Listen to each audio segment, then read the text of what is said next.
Hi everyone, welcome back to Be Rich. It's me, Vinod, recording remotely from Bangalore again.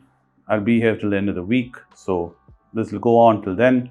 Do bear with me for the audio and video quality. We're doing our best, trying to get some content out to you. Tomorrow is Holi, so the markets are closed, so you get a reprieve and you have 3 days, a long weekend from any investing or any market news. I strongly suggest you take that as a win and switch off from any news regarding the market or tracking stocks or doing anything which is related to current news, and rather take this time to focus on improving and understanding how investing works, how you should analyze stocks, how you should do research. And if you already have a foundation in this, take this opportunity to maybe deep dive about a company or a stock you've been wanting to do for some time with this free time which you have in your hand. That would be my sincere advice, and not keep reading Economic Times, Business Standard, Live Mint, or anything else for the next 3 days because the markets are closed. And whatever happens on Friday in the US, that will probably be the reflection we'll be having when the market opens on Monday. So Friday, Wall Street takes a beating, Nasdaq takes a beating, the S&P 500 drops. We can expect Monday morning that to be the case. Or on Saturday or Sunday, Trump decides to do some more saber rattling with the tariffs. You can expect the markets to take an action on Monday morning. Other than that, you're not going to find any other major news which is going to erupt. Hopefully, that's going to create a negative trend in the market. So do take this time to spend it productively is what I would say, like I've been sharing with you on Instagram. Today I wanted to talk about how noise works, and that's the basic essence of this video. Hopefully by the end of this video you'll understand why you should try and filter out noise and signals. After what happened in IndusInd, after all this news came out about the derivatives, our journalists have been really digging deep into IndusInd to find out what else can they find. Or is this planted? God knows. A lot of conspiracy theories out there, but the latest news about IndusInd is that two of the top executives in IndusInd happened to sell 157 crores worth of shares a few years back, a year back, when the prices were at an all-time high. And now, since the price is corrected, they have bought 50 crores worth of IndusInd shares again. Market feels at least they've made around 100 crore profit on this. Is this insider trading? Is it against the law? That only time will tell when SEBI investigates and finds out. But if they have done it, they will be held to account by SEBI, but it's a very hard thing to prove. And as an investor, I really can't see anything wrong if it is innocent, in the sense that market is an all-time high. You've been reading about lots of promoters selling holdings in their company. Even Airtel recently did it for taking that money and investing elsewhere. They were pulled out $1 billion, I think, on trade on that day. So promoters do sell their holdings, and employees who are working in banks have ESOPs, and they do liquidate those when they feel the markets are an all-time high. It's a very normal judgment call to make. Is it something like an insider trading? I don't know. The article, of course, insinuates this. I really think that it's more noise than any signal. What are we going to do with this information is my question. Of course, there will be people who can twist this and say this proves that IndusInd is poison, and as an investor you should lay off. Well, here comes the second story. The second story is about IndusInd's parent company, IndusInd Holding. They are in the process of acquiring Reliance Capital, and they need to raise around 5,000 crores. They can either pay it from their own pocket, or they can issue fresh NCDs, non-convertible debentures, and raise the funds. They've done this in the past, and they've been paying those bonds properly. There's been no issues on this.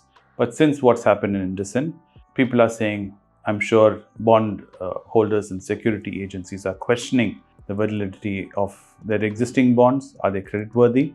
And if there are new NCDs being issued, should we give them good rating, considering all that's what's happened? This is what the article says. Again, trying to build a fire out of a small smoke. I really don't see this going very far in terms of news, because they're a huge company. If you take the Hinduja group, they're a massive group, and they have many companies and many holdings, some of it private, some of it public traded. And IndusInd is a very small part in that ocean of theirs. And they have said it repeatedly, they're very committed to the bank, and they're ready to drop money into the bank if required, support any capital requirement which is required. And when you see the tune of money which they're holding, what is required for IndusInd is very small for them. And there is nothing they've said or acted in any way which says otherwise. So why is this doing? Market news does this. It's clickbaiting. It is market cycle. You should be able to filter out the noise and see. Yes, the derivative tradings were a one-off thing, probably, hopefully. We will know more after the investigation is done. And sitting and trying to analyze that and saying there is more in it or there is less in it is very hard to do. So yes, like I've been saying many times, there is no thing assured in the market. If anything, there's always more risk as things get volatile, because like Warren Buffett said, when the tide goes out, you'll see who have been swimming without their swimming trunks on. So this is going to be apparent as the bear market comes in full force. As of now, it hasn't. More turbulence comes and there's more uncertainty in leadership and in decision making. More the grip will take the bear market grip, and you'll see these corrections happening. At these times of correction, this is when having excessive debt will be a problem, and finding out all these kinds of information which has happened inside the company can come out. Yes, so risks come out just because the light is being shined in a dark box. So be prepared for this. IndusInd is just an example of what can happen. So this leaves it completely up to you as an investor, knowing the bank, if you should be looking at it or not. And that's where I keep on saying, do not go on my recommendation or Anand's recommendation. Please do your homework. Please do the studies. Read about it. Read about the Hinduja group. See what they're doing. See what all they've said and the way they've behaved. Then based on that, if you think it's a worthwhile investment, then see if you should be investing.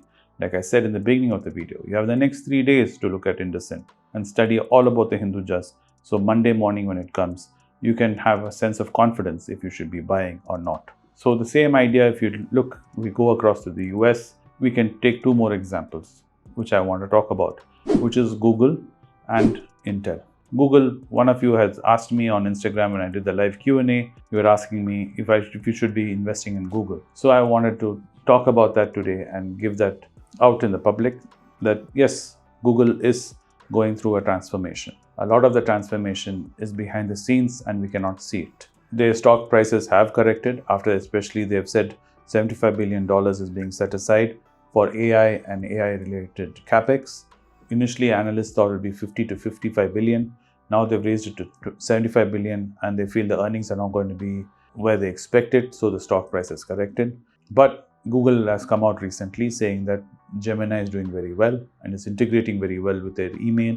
It's integrating very well with other products they have, and they're looking at integrating it not only in future with their cloud technology. They're also expanding into robotics, and they're talking about how Gemini is going to be infused into robots and how humanoid robots will be able to do tasks with Gemini and artificial intelligence.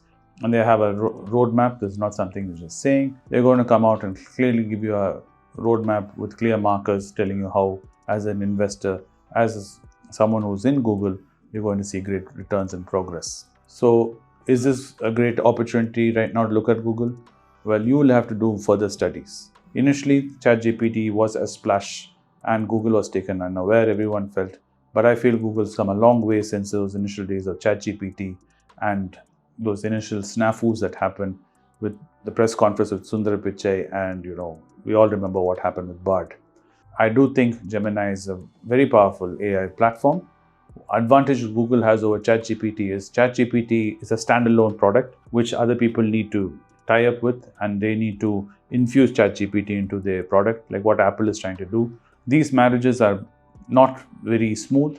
They're very awkward at times. When you're using it, you feel it as a user. But Google, on the other hand, doesn't have this problem because the whole ecosystem is theirs. The Android ecosystem is theirs. The whole Google search engine is theirs. Gmail is theirs. So internally working through this and using their AI is going to be much smoother, much easier, and they're going to be leveraging much faster than ChatGPT or anybody else because they already dominate the market. They dominate most of the internet. So really think about it and analyze it over the next 3 days and pour your mind over it and see, is it something you should look at? But be warned, whatever you are looking at Google, to see stellar returns is going to take more than a year. So if you're willing to wait, you can look at investing at Google at very small, 1 or 2 here and there is what I would do. The other company you just said about was Intel. Intel has brought in an old warhorse as a CEO, and he is going to help Intel come back to basics, as they say. The last CEO, like in Nike, what happened, he tried to reimagine the company and took the company away from its core. It didn't work, and the investors and the shareholders showed that in the market. Now, with the new CEO coming in, who's an old warhorse, who knows Intel, has promised to bring back Intel to where it used to be and focus on what it used to do, which is make great processors. But this is going to take a longer time than Google as a play, because this will take definitely 3 to 4 years. They have to build factories, they have to do a lot of investments, and it's a bigger risk in this, because 20 years ago, you can say 3-4 years is okay technology wise, building a factory, coming out with the product. This is considered normal. But this day and age, with all this what is happening with China and the US and with AI and the way software industry is, saying 3-4 years, the landscape itself can change. By the time you do the R&D and you build the factory to bring out your product, the landscape may be very different and you may not be relevant. So that can happen. It's happened before in the past to major big giants. We all know the Nokias, we all know about Compaq, we all know about Blackberries. So this can happen to anybody. So keep that in mind. If you are thinking about Intel, I would again ask you to spend the next 3 days researching about this and focusing on this. So by Monday morning, you have a lot more clarity as an investor to see what to do. This is the way I would suggest that you read articles and try to filter out the noises and the signals. Not every single thing is earth shaking. Of course, in hindsight, when you look back, you'll be able to clearly say where the signal was and where the noise is.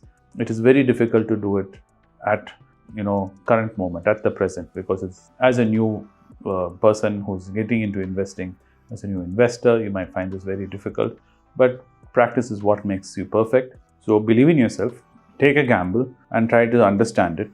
And if you're finding it very hard and very confusing, we do have a group like Instagram group where we do have conversations. You can come and join the conversations. Be brave enough to ask your questions, and one of us might answer and have a conversation, and that might give you further clarity on what you should be doing. But always base all your investing decisions on your own mind and your own thought. Do not invest based on other people's opinions or what anyone else is saying. You should be cognizant of what you're doing and always do that first. Thanks for watching the video. Happy Holi for all of you who are going to be celebrating tomorrow. The markets are closed tomorrow, like I said. So do take the reprieve and enjoy. I'll see you soon again in another video. Thanks for watching VinodSrinivasan today. I hope you had a wonderful day and a wonderful evening. See you tomorrow. Bye.